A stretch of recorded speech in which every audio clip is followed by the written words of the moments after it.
I've been photographing long enough to make all the wrong decisions and all the right decisions, all at the wrong and right time.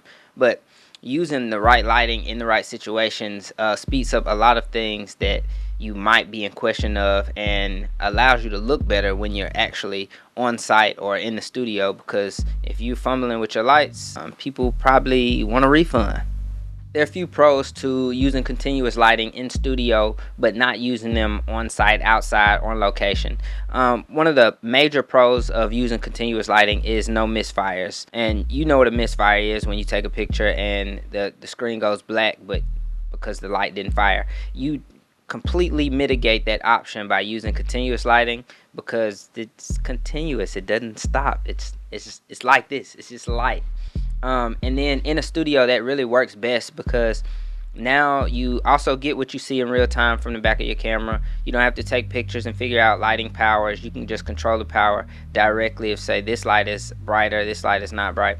If you look on screen right now, there have been ample amount of situations where you can have misfires, or not only that, you're in situations where if you're tethering and your client sees something, they're probably questioning if you know what you're doing or not, because something's too bright, something's too dark, this looks crazy. But when you start using continuous lighting, especially in the studio, you get a actual live look, and you can use different colors, you can use different lighting modifiers, and a lot of times your lighting modifiers from your strobe lights are the same because they're Bowens mount, or if you have the same brand of light, they use the same type of modifiers. So it's a big advantage to using continuous lighting in studio, in location, indoors, versus using it outside. But we'll talk about the cons in just a moment. This typically isn't that big of a deal until it is. Using continuous lighting typically allows you to plug in the power and not have to use batteries. And what happens when batteries go down? You lose power output, the battery could die, now you don't have any light. That's also a major pro, but you don't think about that until you're in the situation. So, I mean, just like you charge your phone, when it dies, what do you have? Nothing. So, plug it in, plug it in, plug it in. Now, on the flip side of that, there are some cons. If you are, using continuous lighting and you have power cords all over the place, that could be a hazard. But that's why you have gaff tape. So, yeah. But that also becomes a thing because it's more to pack up, more to travel with. It could be cumbersome, but if you're indoors, just work around that. Continuous lighting is not really ideal for outside shooting unless you're in a movie, but we're talking specifically about photography today. Using continuous lighting outside typically doesn't have enough power to fight with the sun. The sun is a formidable being, so I doubt you want to fight with that. But with that being said, strobe lights do have more power in the outdoor setting than you would have in the indoor setting, because it's a burst of light. It's a buildup of light energy. And I thought about something scientific when I said there, but it never really came out. But just think about a burst of light hitting you versus just light that's continuously being on you. A 200-second watt strobe is almost the equivalent to a 500-watt continuous lighting system. So think about the output that you need outdoors versus indoors, and what type of work you're typically doing. Also think about the possibilities of setups and breakdowns. If you have your own studio, continuous lighting might be the way to go, because you don't have to unplug your power packs from your strobes in order to charge them.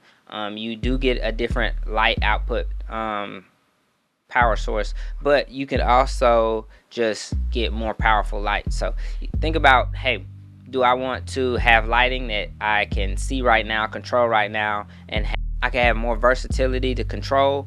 Or do I just need lighting that can give me, a robust, diverse options if I need to go outside or inside? Because if you do things outside, fighting with the sun, being in locations that you can't control the light, strobe's the best way to go, because now not only can you configure your camera settings to work with the strobe properly, you also don't have to worry about competing ambient lights. Now, let's talk about the camera settings with your lighting. One very important factor is when you're using strobes, you have high-speed sync, you have flash sync powers that you have to adjust, and those are a bunch of different settings that you have to configure and figure out in different situations, because some lights don't configure in some ways to some cameras and some of the settings. But with continuous lighting, it's actually like being outside, and you just adjust your camera to whatever setting or lighting output that you need, or you can control your light output. All right, so let's quickly recap the pros of continuous lighting. No misfires. What you see is what you get. No batteries, so you don't have to worry about cords and wires all over the place. Cons: you have less power than a strobe. It's not really ideal for outside. Managing power cords could be an issue as well. And then pros and cons of strobe lighting: you have more power output, especially outdoors. And then you have less concerns about ambient lighting interfering with your looks. The cons of this are, yes, you have possible misfires, and you do need to test your lights to adjust settings and power frequency. So based on your needs, based on what you do, think about if you need continuous lighting or strobe lighting. If you got any questions, drop them in the comments. Do all the YouTube stuff, like, subscribe, blah blah blah blah blah. Hey, I'll see y'all on the next video, where maybe a question that you have I'll be answering. All right, see you soon.